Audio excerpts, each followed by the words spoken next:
I was a small kid, I used to pause cartoons and then try and sketch. So my folks saw that, and then they're like, this guy has a thing for art. So they always made sure I went to like creative schools. The mediums that stuck with me most early on were dry media, because you have more control, like watercolor, me and paints. We didn't skizana. So I actually finished high school thinking I just want to do fine art. I don't want to do anything else. I got convinced into going into graphic design and learning how to design with the computer. So I was like, okay, I'm curious to see how you can create with the computer. Back then, there was like Nairobi stores in town. So those oversized Mac Echo t-shirts, LRG. I would see like documentaries about artists on MTV. Those are the stuff that really like got me like hyped up.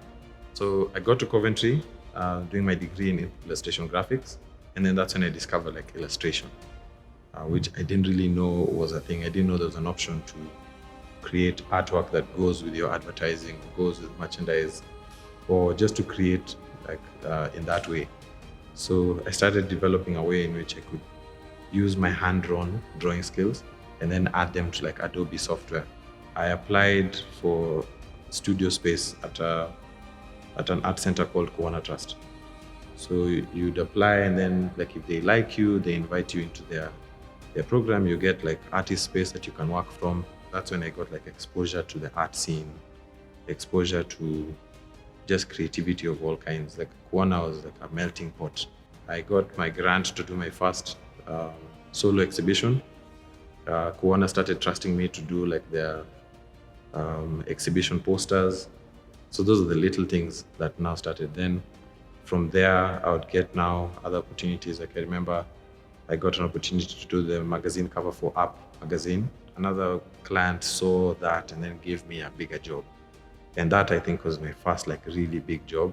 I remember I did a mural artwork for an NGO, which was also a really, really big job, because now I had to work with guys who come measure the space, and then I have to sort out like to do the dimensions of the space and then draw the artwork.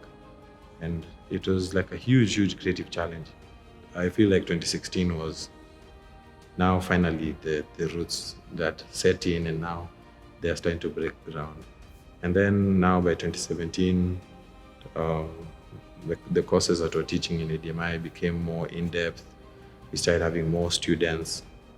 So now that passion I had also for teaching as a side thing from my practice, now that dream was fully realized, because I always wanted a situation where it's half teaching, half work, because I felt like for me, those two worlds will feed each other.